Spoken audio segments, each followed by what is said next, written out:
महाराष्ट्र के सतारा जिले का एक शांत लेकिन रहस्यमयी गांव लोनवाड़ी। इस गांव की सरहद पर एक पुरानी वीरान हवेली खड़ी है। इस हवेली के खंडहर आज भी उस भयानक अतीत की गवाही देते हैं जिसे गांव वाले आज भी याद कर कांप उठते हैं। यहां कभी दो भाई रहते थे, शिवानंद और सदानंद। शिवानंद बड़ा था, ईमानदार, मेहनती और पूरे गांव का चहेता।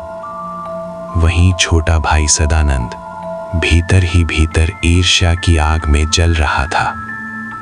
उनके पिता जनार्दन देसाई गांव के सरपंच और एक प्रतिष्ठित जमींदार थे। मृत्यु से पहले उन्होंने अपनी 10 एकड़ उपजाऊ जमीन और पुश्तैनी गहने दोनों भाइयों में बराबर बांट दिए थे। लेकिन सदानंद के लिए आधा कभी काफी नहीं था। सिर्फ आधी जमीन और ये पूरा गांव उस शिवानंद के चरणों में क्यों बिछा रहता है? मुझे सिर्फ दौलत नहीं, ताकत चाहिए। ऐसी ताकत कि ये गांव मेरे नाम से थर थर कांपे। शिवानंद अपनी पत्नी सुमेधा और बच्चों के साथ खुश था। वो मेहनत पर यकीन करता था। सदानंद जब भी उसे ताकत, पैसे की बात कहता, शिवानंद बस मुस्कुरा देता। सदानंद छोटे, जो पसीने से मिलता है वही सच्चा सुख है। बाबा ने जो दिया है उसमें संतोष करना सीख। यही संतोष सदानंद को चुभता था। उसने फैसला कर लिया कि वो शिवानंद को रास्ते से हटाकर रहेगा। उसकी तलाश उसे ले गई गांव से दूर, घने जंगल के उस मंदिर में जहां कोई देवता नहीं बल्कि एक खौफनाक तांत्रिक रहता था, बाबा नरसिंह, जिसे लोग अंध सिद्धि का उपासक कहते थे। बाबा, मुझे सब कुछ चाहिए, वो इज्जत, वो जमीन और शिवानंद का अन्न। क्या आप मेरी मदद करेंगे? अंध सिद्धि शरीर मांगती है, खून मांगती है और अटूट निष्ठा। क्या तू तैयार है? एक बार इस रास्ते पर कदम रख दिया तो वापसी मुमकिन नहीं होगी। हर पूर्णिमा को तुझे इसे जागृत करना होगा, वरना ये तुझे ही निकल जाएगी। मैं तैयार हूं बाबा, बस उसे खत्म कर दीजिए। विधि बताई।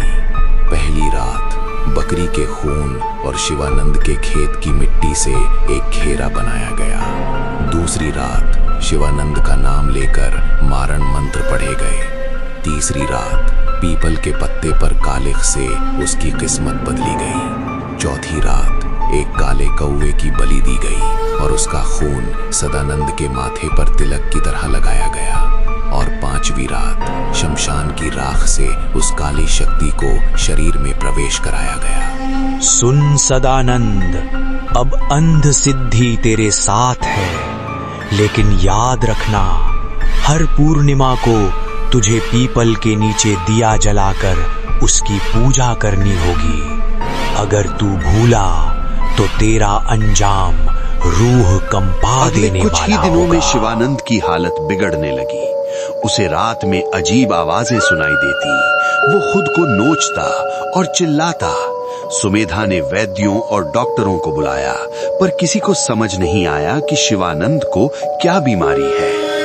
धीरे धीरे वो हड्डियों का ढांचा बन गया और एक खौफनाक रात उसने दम तोड़ दिया। शिवानंद की चिता अभी ठंडी भी नहीं हुई थी कि सदानंद ने अपनी चाल चली। उसने सरकारी अफसरों को रिश्वत देकर सारी वसीयत अपने नाम करवा ली और सुमेधा को उसके बच्चों समेत हवेली से बाहर निकाल दिया। ये हवेली मेरी है, यहाँ से दफा हो जाओ। अब तुम्हारा यहाँ कोई हक नहीं। अब सदानंद के पास सब कुछ था, दौलत, गाड़ियां और शराब। वो अपनी पत्नी मंजरी के साथ ऐशो आराम की जिंदगी जीने लगा। लेकिन घमंड में चूर होकर वो बाबा नरसिंह की उस चेतावनी को भूल गया। पूर्णिमा आती और चली जाती, लेकिन सदानंद ने दोबारा उस पीपल के पास कदम नहीं रखा। फिर शुरू हुआ अंध सिद्धि का कहर। हवेली की दीवारों पर खून से सने हाथों के निशान छपने लगे। सदानंद को सपने में शिवानंद की सड़ी हुई लाश दिखने लगी। एक रात जब सदानंद आईने के सामने खड़ा हुआ तो उसे अपना चेहरा नहीं बल्कि एक विकृत मांस विहीन खोपड़ी नजर आई, जिसकी आंखों से काला खून बह रहा है। मंजरी, देखो आईने में, ये कौन है?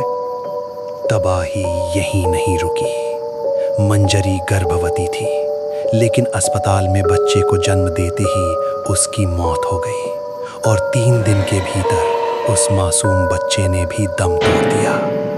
सदानंद अब बिल्कुल अकेला था।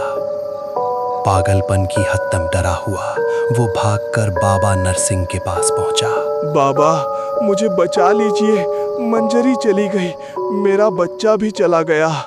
मैं तुझसे पहले ही कहा था, इस रास्ते पर एक बार कदम रख दिया तो वापसी नामुमकिन है। Subscribe to our channel.